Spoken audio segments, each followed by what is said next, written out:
Uno de los animes que más sensación ha causado este año ha sido sin lugar a dudas Tokyo Revengers, aclamada y criticada a partes iguales por el uso en las prendas de sus personajes de simbología budista y tradicional japonesa. Y aquí hay que hacer un paréntesis: recordemos, chicos, que la esvástica tiene una diversidad de formas y significados que representan un montón de culturas ancestrales a lo largo y ancho del mundo, no solo a fascistas de cabeza afeitada y encefalograma plano. Pero bueno, sin irme por las ramas, esta serie está ambientada en el Japón de bandas y pandillas juveniles de principios de siglo. El plot base no es especialmente original. Tenemos a un protagonista que tiene la habilidad sobrenatural de volver al pasado cuando le da la mano al hermano pequeño de su antigua novia. Nada que no hayamos visto antes. Pero con el objetivo de evitar muertes en el futuro, te presentan a un protagonista envuelto en el bajo mundo de Tokio y que va descubriendo todos los detalles acerca de las bandas de motoristas y las pequeñas mafias mientras trata de cumplir con su objetivo. Y este es el punto de interés que vamos a tratar en el vídeo de hoy, esos mismos detalles de las bandas, más concretamente los de la Tokyo Manji. Así que, hecha la introducción y distintas aclaraciones, hoy vamos a sumergirnos en la estructura interna, funcionamiento, composición y política de la Toman del pasado. Tenemos que comenzar este análisis contextualizando la obra para entender sus paralelismos con las bandas reales. El autor del manga, Ken Wakui, quería hacer una obra que tuviese la temática de las pandillas como eje central, y se le ocurrió la idea de meter la variable de los viajes en el tiempo, no por razones narrativas, sino porque él mismo conocía a la perfección a las pandillas de la época, ya que perteneció a una. De una entrevista se han podido extraer cosas interesantes que nos muestran cómo el autor proyectó en la Tokyo Manji y sus personajes vivencias propias e incluso su propio carácter y el de sus compañeros de pandilla. Por ejemplo, Wakui menciona que fue expulsado de la escuela por mal comportamiento y durante un mes trabajó como camarero en un club de alterne en el área de Shinjuku. ¿Os suena? Sí, es justo el ambiente en el que del que vive rodeado Draken en el anime. Pero el elemento más importante que el autor extrajo de su antigua pandilla para darle vida a la Toman fue el compañerismo o la camaradería. Wakui menciona en la misma entrevista que en su época las pandillas funcionaban con una serie de principios de respeto y compañerismo, y que no se movían por dinero. Estos principios los hemos visto encarnados en todos los personajes veteranos de la Toman, y dejan entrever cuál era la visión y las normas que seguían en una banda de este estilo a nivel interno. Terminando con los paralelismos entre la Toman y el pasado del mangaka que le dio vida, nos tenemos que preguntar, ¿y la Tokyo Manji, la propia banda, estaba inspirada en alguna pandilla real de inicios de los 2000? Lo cierto es que el autor no ha dado el nombre de una pandilla en concreto, y lo más lógico es creer que haya creado a la Toman a partir de vivencias y experiencias que tuvo en sus épocas de pandillero. Por ejemplo, el propio Wakui menciona la importancia del comportamiento y los códigos internos de las bandas, y comenta que en sus tiempos el folclore era el eje en una pandilla. No se centraban en atracar o amenazar a otros ciudadanos, y cuando se golpeaban lo hacían contra una banda rival. Volviendo al tema, según varios posts de Reddit, el mangaka habría pertenecido a una de las pandillas más grandes de su época, Black Emperor. Esta pandilla guarda sorprendentes similitudes con la Tokyo Manji, que se pueden apreciar tan solo observando la estética y el uso de símbolos como el manji. A nivel histórico, Black Emperor se convirtió en toda una referencia al crimen organizado japonés, pero al igual que la Toman, sus inicios no iban hacia ese camino. Black Emperor funcionaba bajo los principios del respeto y el compañerismo, y fueron un fuerte agente político y social muy presente en movilizaciones contra la guerra de Vietnam o causas estudiantiles, por ejemplo. Pero con el tiempo, el coqueteo con el crimen y las diferencias ideológicas internas terminaron por romper la banda, que dio pie al surgimiento de distintas mafias y grupos armados. Al igual que ocurrió con la Tokyo Manji en varios de los futuros alternativos, lo que empezó como un colectivo de moteros con fuertes ideales terminó por convertirse en toda una mafia. Pero, pese a que Japón dijo adiós a la época dorada de los Bosozoku, A día de hoy sigue habiendo grupos de moteros al puro estilo Tokyo Revengers con sus extravagantes motos y sus trajes rodando por las carreteras japonesas. Así que ya no solo por la curiosidad que despierta la Toman, sino también por esa pequeña parte de la cultura japonesa, vamos a tratar de entender la estructura de la banda de Mikey, Draken y compañía. Primero repasemos los números para poder hacer un organigrama mental y estructurar a la pandilla en nuestras cabezas. La Tokyo Manji del pasado cuenta con alrededor de 150 miembros oficiales, los cuales están divididos en 5 divisiones. Cada una de estas divisiones cuenta con un número aproximado de entre 20 y 25 miembros. A esto hay que sumarle la sexta división, que funcionó de manera temporal, en la que Hanma actuó como capitán y que estaba compuesta por los antiguos miembros de Moebius y Valhalla, lo cual nos hace pensar que hizo crecer los números de los activos de la Tokyo Manji a entre 400 y 450 miembros si todos fueron a parar a esta nueva división especial tal y como se mencionaba.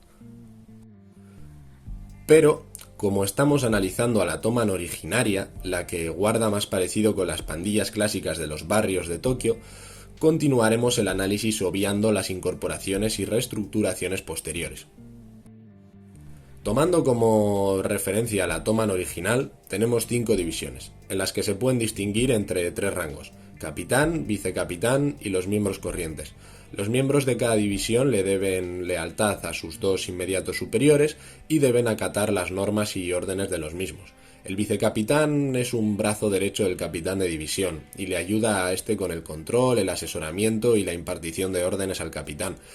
El vicecapitán es a su vez un sustituto del capitán en caso de que éste no esté presente y se requiera de su presencia, por lo que en el caso de fallar el capitán, el vicecapitán asume sus funciones temporalmente.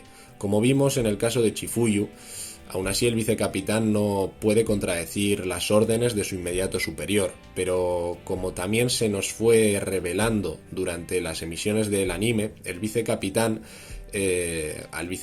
se le da el derecho de elegir a su próximo capitán, aunque este derecho entró en contradicción cuando Pa fue encarcelado y se impuso a Kisaki como su sucesor sin que llegáramos a saber si el vicecapitán del momento se encontraba de acuerdo.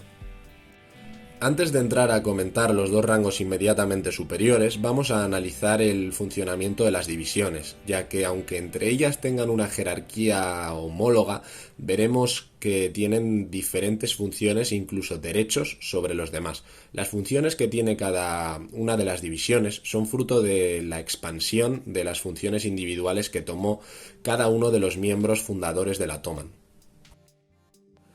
La primera división originalmente estaba comandada por Baji y Kazutora como cocapitanes de la misma, pero tras el incidente en el que Kazutora acabó encerrado por el asesinato del hermano de Mikey, Baji se convirtió en el único capitán de la misma. Y así fue hasta la muerte del mismo. Después, Chifuyu, como vicecapitán, nombró a Takemichi nuevo capitán de la primera división.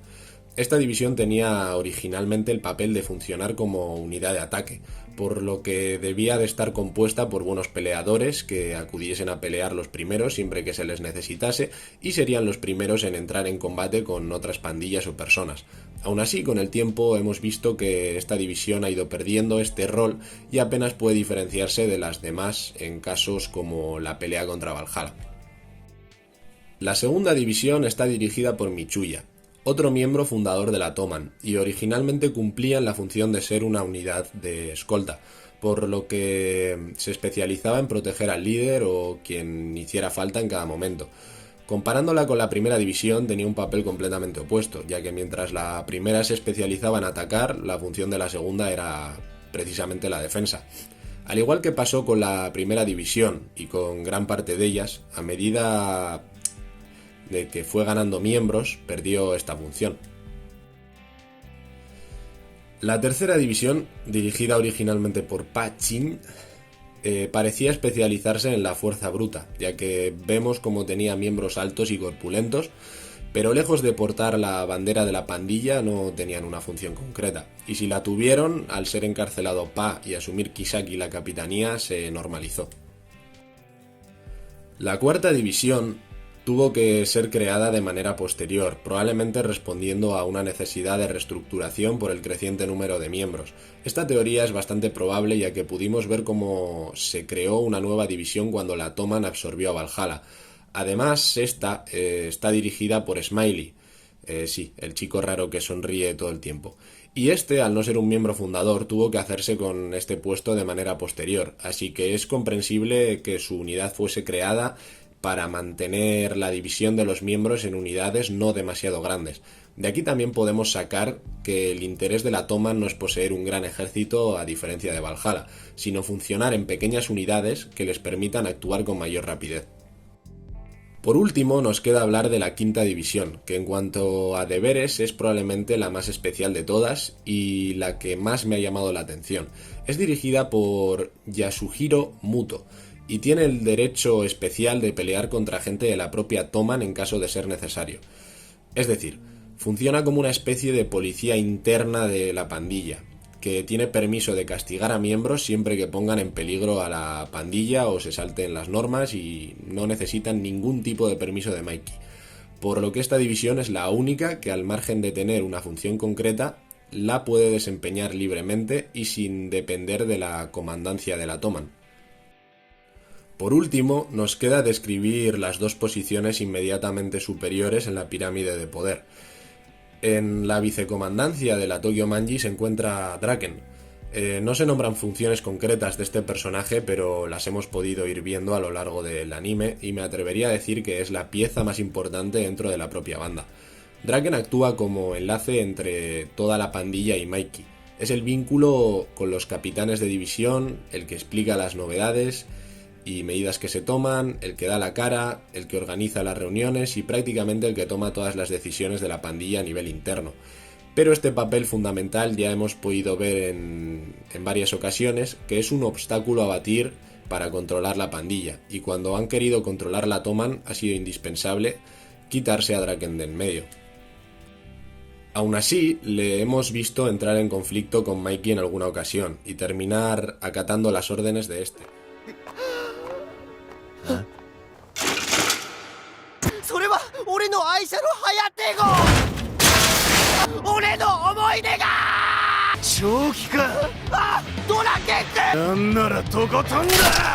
Por lo que su rango está limitado y completamente subordinado a la voluntad del comandante.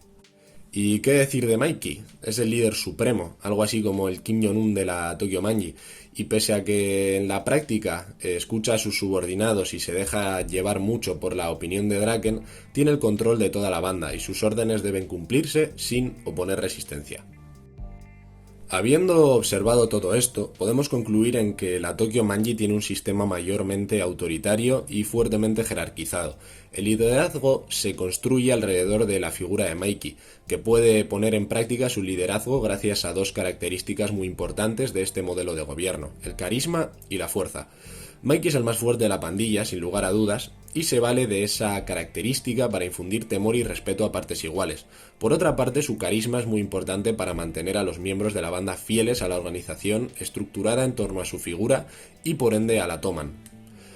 Hanma y Kisaki hicieron una buena lectura de esta situación de Mikey en la pandilla y sabían que la única manera de controlar la Toman era sacando provecho de la figura del líder.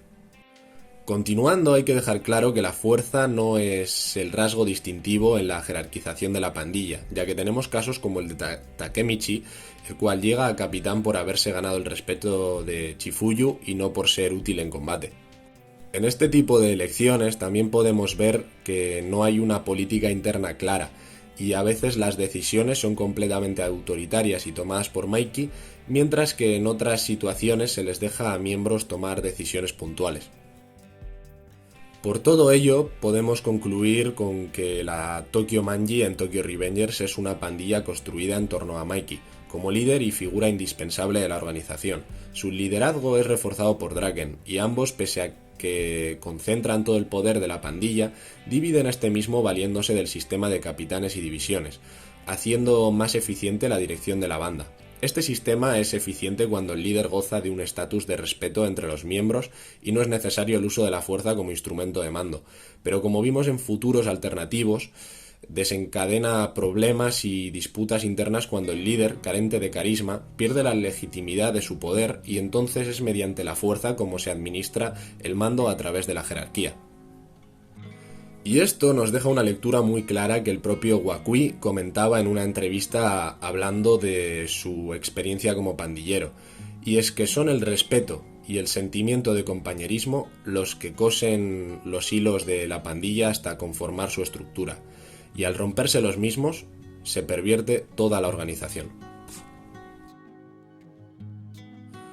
Bueno, pues espero que os haya gustado el vídeo, un poco más reflexivo y técnico de lo que suelo acostumbrar, pero como ya sabéis, hago esto cuando me apetece y como me apetece, y estos eran el enfoque y la temática que quería tratar en esta ocasión. Así que no voy a soltar más sermón, y nos vemos en el próximo vídeo si YouTube quiere tratar bien que es una de las razones por las que acabé asqueado la última vez. Así que bueno, si os ha gustado este rollito que he traído en esta ocasión, pues bueno, déjate un like y comparte. Y bueno, nos vemos pronto.